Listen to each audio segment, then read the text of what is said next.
Hello everyone Welcome to the third episode. of Minds of Late Capitalism. This is Prithvi. I'm Chirag. Today we will talk about psychology and psychological neurosis and the relationship with time. So, Prithvi, would you like to start on that? Alright, so to start off, we have the first topic on our segment today is human dependency on time. A person is carved under many things, and one of them is the time that a person lives in. We depend on everything that is going on during our time, the culture, socio-political scenario, and personal experiences as well. Even our actions are governed by the time that we live in. If one looks at the lives of people who lived in the past, it is easy to discern their actions and the motivations behind them. With time, we have become more progressive, and people from the future may consider many things we do today morally wrong too. So, for example, when people read Nicomachean Ethics written by Aristotle and how Aristotle qualified to solve the moral dilemmas of today, how is it possible that we can use them as we have progressed so far from his time now?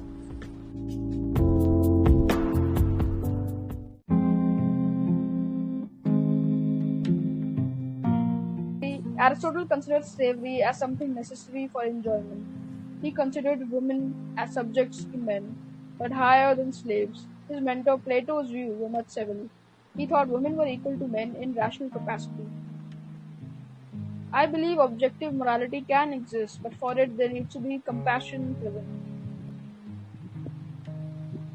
Do you really believe that objective morality as a concept can exist? Because when we say objective morality, we mean that a form of moral principles that can be applicable to every situation that anybody ever faces throughout their lives. How do you justify For its existence? the dilemma we are talking about here is that how we depend on time, right? Yes. So how are even our morals are molded by time. Aristotle, a man who talked about that women are subject to men and that slavery should exist. If by objective morality, what I'm talking about here is that if we look at love and we love all living form of things, and if we love them, then why would we do anything wrong to them? And why would we? And if suppose Aristotle loved a woman, then why would he think that she's subject to him? And if Aristotle had compassion in his heart for slaves, then wouldn't he be kind to them? Then isn't there some kind of? I'm not saying that totally objective, but there is some kind of. This is the way to get out of this time dependency dilemma that we're talking about here. But in this same manner, what Aristotle did in his time was subjectively moral for their own time, and at the same time, what Plato did was moral too. But coming to our times, what Aristotle did would not be considered moral at all today because of the very fact that he wanted women to be subject to his own will. Yes. So what this I'm talking about is that with love and compassion, Arthur Schopenhauer said that compassion is the basis of morality. And I think that it was the most clever thing that he ever said. With compassion, we can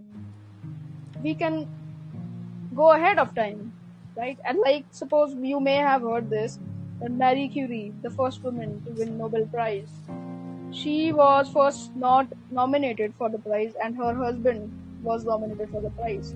But because his husband had the compassion for his wife, and he knew that his wife was a genius. So he asked the committee to add her name. So I'm saying that with compassion for all living forms and for all people and for all living forms, we will treat them nice, regardless of what the time situation is. And even Nietzsche and even Franz Kafka said this, that goodness at one time will become like a crime, that we will have to do it by hiding. I agree with your point that compassion should be the highest moral standard one should hold themselves and others too. but that does not imply that a concept such as objective morality, and in what you are saying, you are trying to, in my eyes, describing omnibenevolence, which is a quality of the Christian God as described by Thomas Aquinas, if I am recalling correctly. Saint Thomas Aquinas said that God must hold 4 omniscient, omnipotence, omnibenevolence, and there was another quality, I think I forgot about it. But the point we come to here is that we cannot always be compassionate towards everybody, can we? So the point of objective morality, I believe, is falling on its own because of the very fact that we cannot be objectively moral to every standard that we can hold ourselves up to. True. I agree with that. But the point of try to understand this. The point of objective morality or proper written morality or proper written code of actions or any philosophy too, like Stoicism, is for people to try. If we don't try, we wouldn't know what we are doing. And if we denounce it just like that, we don't know what we are involved with.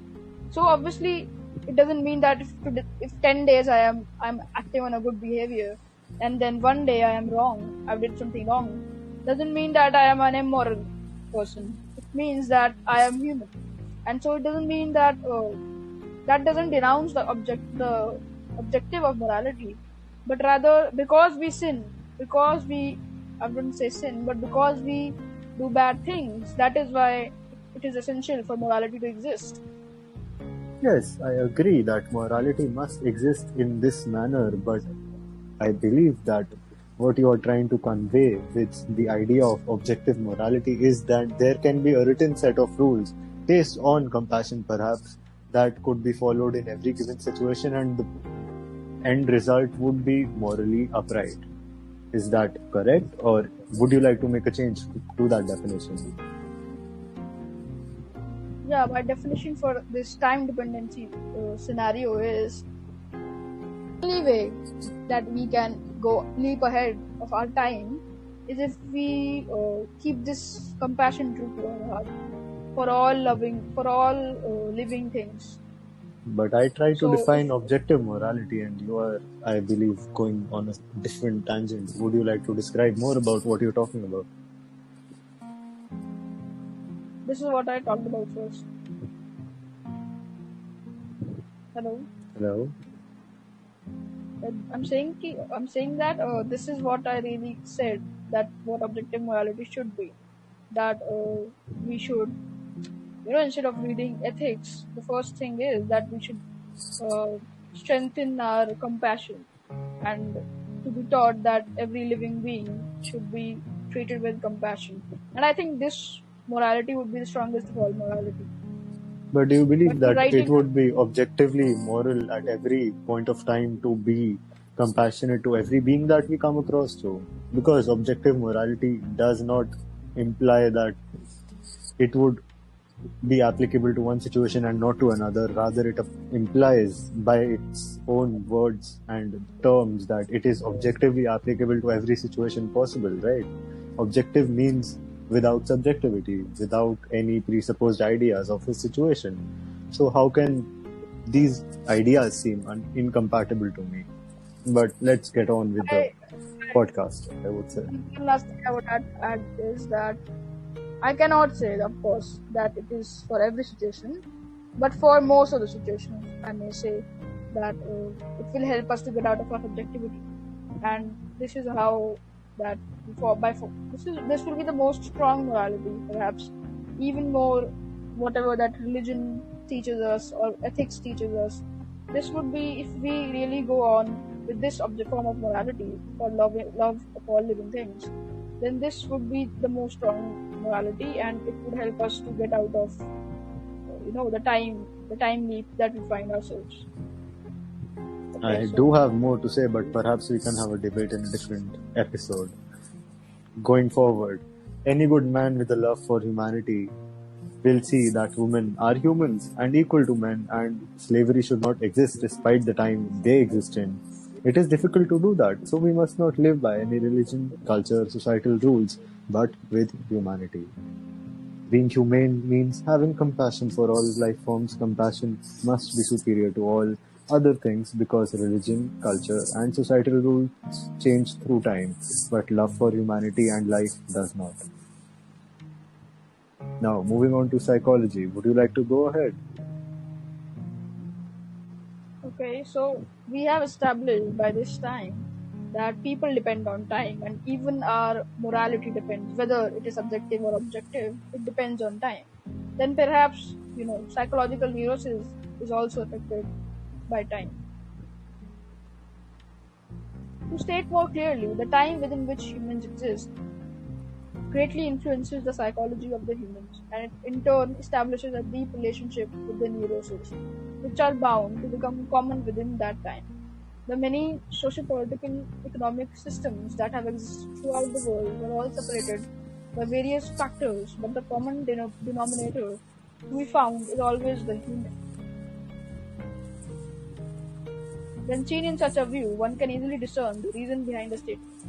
Neuroses depend on the time within the existence of humans. Taking the example previously stated as well, post-World War I period led to the recognition of PTSD, which was first called as shell-shock disease, due to humans taking part in the war in Marseille and this same time and the same disease, re-evaluated through decades, is now called post-traumatic stress disorder. Taking a contemporary example, one that many of us are familiar with through ourselves or a loved one in our lives suffering from it, let's take up depression. Depression ails a majority of the population today due to the sheer lack of ability to change or mold our lives in any way that is simply not allowed within the capitalistic structure wherein we exist. Our day-to-day lives are not only boring but seemingly meaningless. Psychology fails in providing any such meaning due to the failings of capitalism giving any meaning to our everyday labor. Every age has its unique neuroses. These were not always recorded as a neurosis, but traces of the psyche being diseased can be found and identified through the study of the age itself and an understanding of the psyche of the average human of that age. So, Okay, so moving we have forward to depression. Chirag, would you like to take that up? okay, so we have addressed that depression is somehow related to capitalism, the way that PTSD was related.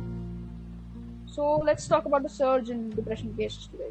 The stress of the modern office has caused me to fall into depression. That's what every office workers say.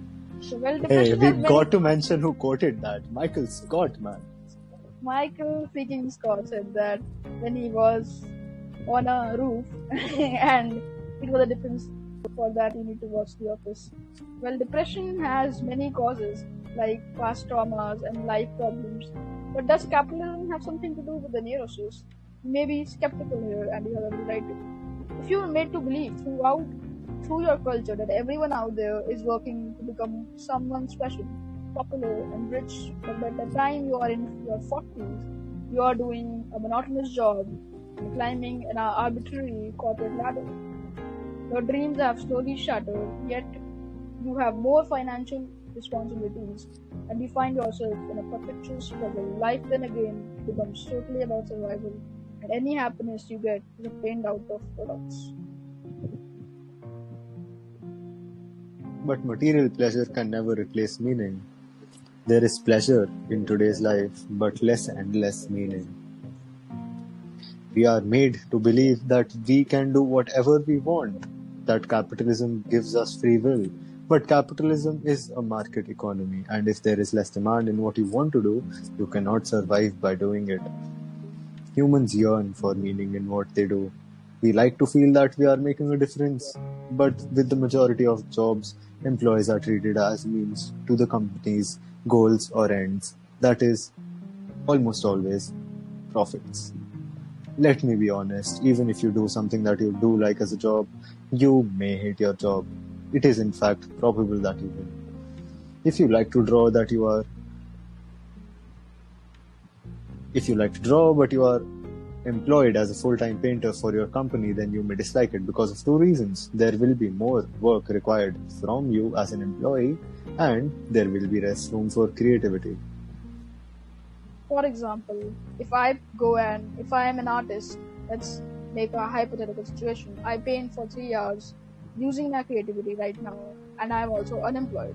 At work, they will require, if I go and find a job, at work they will require me to paint 8 hours per day. The work will be meaningless, monotonous, repetitive, and I will need to follow instructions, leaving little room for creativity.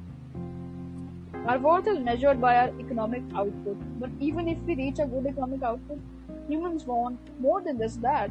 Our life doesn't really reach our worth. There's no self-actualization in that. One historical figure too often omitted in contemporary discourse, however, is the young Karl Marx. In his theory of alienation, developed in the economic and philosophic manuscripts of 1844 and other texts, Marx showed that the meaninglessness and isolation of modern life are baked into capitalist economic relations. To do this, Marx asked us to imagine the pre-industrial artisan, the shoemaker, the baker, the tailor, who worked not for a capitalist but themselves. Such an independent producer kept control over their work and the entire creative process so that their product was something they could be proud of and see themselves in it. They had the satisfaction of seeing their product go to immediate use, fulfilling a human need. Our products, Marx concluded, would be so many mirrors in which we saw reflected our essential nature. Labor was a point of joy, meaning, and human connectedness. Not so under capitalism. When one toils in the factory or office for a wage, here the worker is a replaceable capital asset that does what the boss demands. As a result, labor is used not as an outlet for creative. So even if I become a full-time painter, I wouldn't have any room for creative self-expression and not to fulfill the needs of our fellow human beings to produce a profit. I will be producing profit and not being creative. The daily act of work serves as proof of our unfreedom rather than of our humanity. The very product that rose in the production line appears as an object alien to us rather than as a manifestation of individuality. So this is a very important point. What Marx here is saying is that what the work we do and the objects that we produce at the end is alienated from us in this theory of alienation. In Marx's word, the activity of the worker is not his spontaneous activity. It belongs to another. It is a loss of self. Losing meaning and agency at work, where we spend most of our waking hours, is an enormous blow to the psyche. Depression can exist because of other reasons too, but perhaps the cases would be less if we were not treated as replaceable assets, if we did not have to think about when I will get my next wage, if it will be enough to pay the rent, and if I will have enough money left to put in savings. If our lives did not depend on our monetary condition and we would be appreciated for our value, perhaps it would be less after all. Now, coming to the industry of psychology, would you like to take the baton from me? Okay, so many people know that psychology and counseling, it is seen very important. But what I am going to say today people may be skeptical about it. But the point is that psychology exists in the capitalistic system, and there is a reason that it exists within it. The capitalistic system, with psychology, like all other sciences, has fallen into acting as a messiah when in reality it is making profits on the illnesses of patients it swears to treat and make better. Within the capitalistic system, the job of the psychologist or of the therapist is not to cure the patient of their valid response to existing in a world that treats them as no more than a means to an end, profits. So this is also an interesting point that Kant, in his more categorical imperative, said that people and humans should never be treated merely as a means to an end. The job of all the psychologists has become making well-adjusted people well enough to do a job so that they may continue to make a bare living for themselves and profits for the corporate tycoons. The treatments available in the medical profession of psychology, as in any other medical professions, offer no permanent cures. The scientific research that occurs beyond the sight of the average individual practitioner may offer results, and these are based on the results accumulated by scientists, but they would never make it to the market. Why? The reason is simple and stated by Goldman Sachs. The executive questioned, is it a valid business prospect to cure people? All this established, the cold hard fact remains that all of the treatments that are applied earn the rich living for pharmaceutical corporations as well as for psychological practitioners through repeat patients who are unable to cope with their neurosis. Hence, the continuance of the neurosis, it's the biggest advantage to both the modern psychologist and the corporate that produces the medicine endorsed by them. So the major point is, if my job is making me mentally sick, it is giving me depression, it is giving me anxiety, what my psychologist at the most will be able to do is give me medications and talk me out of them, give me counseling. But then again, after the period of counseling and medication, what will I have to do after that? What is after that with for me? It is still the same, going to another job. That will never end. We can never escape, mostly we can never escape that going to another job, doing forced labor and doing mediocre jobs. That is the very thing that is making us mentally ill. This certainly does not go to say that the psychology industry has not helped individuals in getting a better sense of self through therapy, nor do these facts deny the help offered by these medical professionals and their research. The aforementioned facts show the position of psychology within the flawed system under which it is forced to exist in such a way that it may never completely flourish or be understood, as is the case with all other sciences. Taking an example, whenever the name of the 20th century psychologist Carl Jung is brought up into conversation, either with a practicing professional or with one in a teaching position, in a sense, either academically in the field of study of the psyche or within the realm of practice, it is shoved under the carpet, stating vague reasons which they offer no scientific research for, although they may have some. That there have been various advances in the field of psychology which makes Jung obsolete and has made psychology a more advanced field of research. While I agree with the latter, and thanks to Jacques Lacan and various other psychologists, there indeed have been various advances in the science of psyche, I'm yet to come across research that proves the theory of Jung obsolete, empirically speaking. What psychologists and therapists do not wish to mention, and anybody else working to earn money in this broken system, is that they earn money by not researching cures and want to earn off treatments instead, as stated earlier. Anybody who has had an experience with therapy would understand this, that you have 1 hour with a clock, you talk with that 1 hour, you do anything you want to do, but after that 1 hour is over, you will have to go. So this is psychology industry, this is what we're talking about.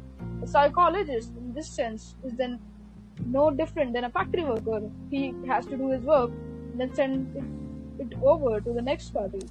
So regardless, psychological help is not easily accessible either. Arguably, the least accessible medicinal help throughout the world, a citizen of US has to pay anywhere between $50 to $450 for an hourly session of psychological help, the cost varying in degrees depending upon factors such as insurance and the quality of psychological help being seen. It goes without saying the point that psychology has not become a part of the capitalist structure has not only become a part of the capitalist structure, but it is also an inexplicably limiting cog in the machine of capitalism. Coming now to another psychological neurosis, we have PTSD. And when we talk about PTSD, it has a long history, so let's get into it right up. The first postulated theory which exists explaining the elements of current evidence-based theories of development and maintenance, they date back to the late 1800s. PTSD is an old disease, although not actually recorded as such. It was first hypothesized by Freud in his work alongside Breuer in 1895. Hypothesized that hysterical reactions were a product of early traumatic experiences. Freud's theory of trauma is called the seduction theory. Freud's theory held that childhood sexual abuse experiences resulted in the use of the most primitive defense coping mechanisms. For example, dissociation, denial, and repression. Freud's contemporary Pierre Janet, on the other hand, relates to the current conceptions of dissociation. Freud's theory, although a revolutionary one for being the first to recognize trauma as a driving force of disorders pertaining to psychology, were not able to withstand the absence of childhood sexual abuse and later changed his theory, attributing hysteria to repressed psychosexual drives in early development process rather than external stressors. Pierre Janet's works include precursors to CBT, which is cognitive behavioral therapy. Pierre, in 1925, theorized that people develop meaning schemes based on past experiences that prepare them to cope with subsequent challenges. Janet argued when people experience vehemently expressive emotions, their minds are not capable of integrating their frightening experiences with existing cognitive maps. When memories cannot be integrated into personal awareness, something akin to dissociation occurs. Janet also argued the notion of patients experiencing a phobia of memory, which foreshadowed the anxiety-based conceptualization of PTSD. So, an interesting point to take up is that Freud, when his theory was disproved, tried to reprove it by giving a new justification behind his theory, that there were repressed psychosexual drives within the people experiencing traumas or trauma-related stressors when there was no sexual trauma in their childhood itself. As it has been mentioned earlier, Freud has been called a pseudoscientist by other philosophers, although it is not either an equal science to some other science like, say, physics or chemistry, which is empirically provable. Psychology does stand to scrutiny, for it does not always offer empirical proofs, at least not in the age where Freud existed. Moving forward, let's talk about some classical psychoanalysts. Alfred Adler also stands out as a precinct with respect to contemporary cognitive theory. Adlerian philosophy and psychotherapy conducted within the safety of the therapeutic relationship included facilitative confrontations, which greatly resembles the Socratic questioning and cognitive restructuring practiced by modern cognitive therapists. The first wave of behaviorism, which included Ivan Pavlov, founding principle of behaviorism, while conducting a study on canine digestive system for which he won a Nobel Prize, added towards how conditioning classical can simulate and maintain PTSD. Classical conditioning theory, and especially the principles of stimulus generalization, extinction, conditioned inhibition, and spontaneous recovery have important implications on the understanding of PTSD. The most interesting thing remains that before World War I, it was not recognized as a mental illness at all. The history of PTSD is as diverse as that of any other psychological neurosis. There have been many previous names for this psychological illness like any other psychological neurosis, but the names previously associated with PTSD were war-related. There is no proof for this illness to not have existed before the First World War. The only reason it came to light so much later is the lack of study in the field of psychology, and the fact that religions beliefs must have halted the growth of studies in this arena. Even with current psychological theories, the progression of PTSD in war veterans is one that is very hard to give any accurate confirmation of cure. The same is the case for most psychological neuroses prevalent in our day and age. So, taking over from here is Chirag. Okay, so when we talked about PTSD's history, we are able to deduce that because World War I Because all of these Vietnam War and World War II, these wars happened. That's why there was a surge in PTSD, which comes to a correlation that because capitalism is happening, that is why anxiety and depression are happening. Which ultimately, I think, kind of brings us to the point that our human psyche is on time and its events and sociological systems. So now talking about anxiety, with depression there's also a rise in anxiety cases. So let's talk about it. If you Google that why is there a surge in cases of anxiety and depression, most of the articles will not even tell you that it is related to capital. Anxiety is a psychological or behavioral state induced in humans and animals by a threat of well-being and survival. Anxiety disorders are the most common mental illness in the US, affecting 40 million adults in the United States age 18 and older, or 18.1% of the population every year. The US is arguably the most capitalistic country on the face of our planet. Perhaps there is also a correlation here. Two reasons living in a society with capitalism can lead to anxiety. And these are the two reasons. Because people become replaceable capital assets when they are working in capital. You, a human being, become one of many replaceable capital assets within a workforce, and if you do not perform well and achieve high output, you will inexplicably be replaced. Oftentimes, it does not even depend on your performance. Tycoons are looking to exploit people for the lowest price, where you are left to survive alone and with no means to live by. This obviously triggers anxiety. Sometimes you are replaced because of the market recession. And it is not your fault. 2.6 million jobs were lost in the US during the 2008 recession. And right now, too, because of the coronavirus, we are going through an economic recession again. Soon after the coronavirus hit us, I also lost my job. But I was not worried or anxious because I did not have huge financial responsibilities, which brings me to a second cause: financial obligations. So imagine that you have a house loan, but you were also laid off from work. Wouldn't that make you feel uneasy? Obviously it will.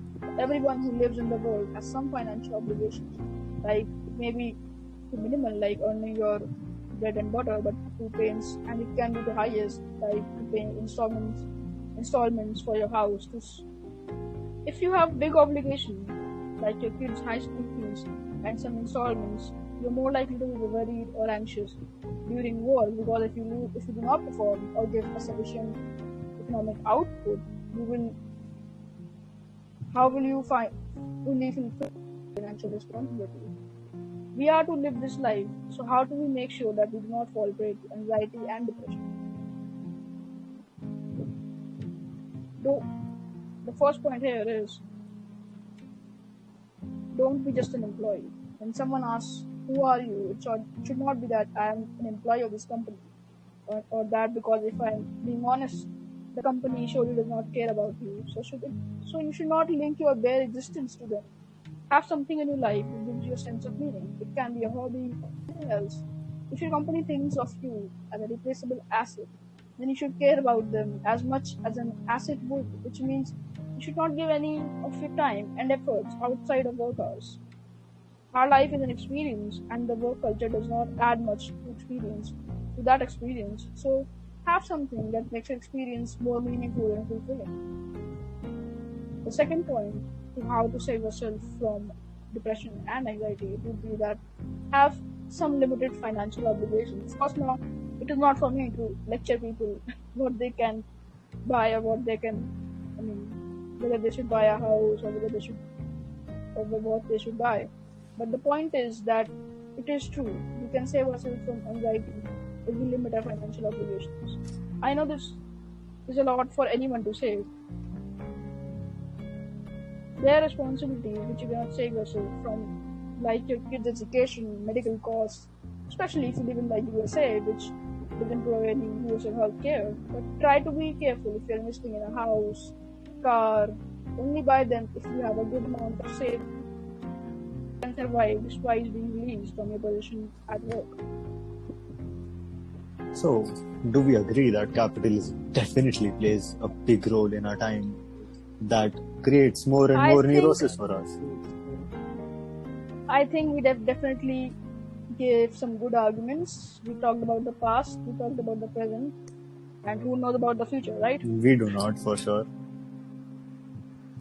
So, So thank you guys for tuning in, please do leave your to comments listen and to share this. what you think about it with us. If you have any questions, please leave it in the comments. Thank Bye you. bye.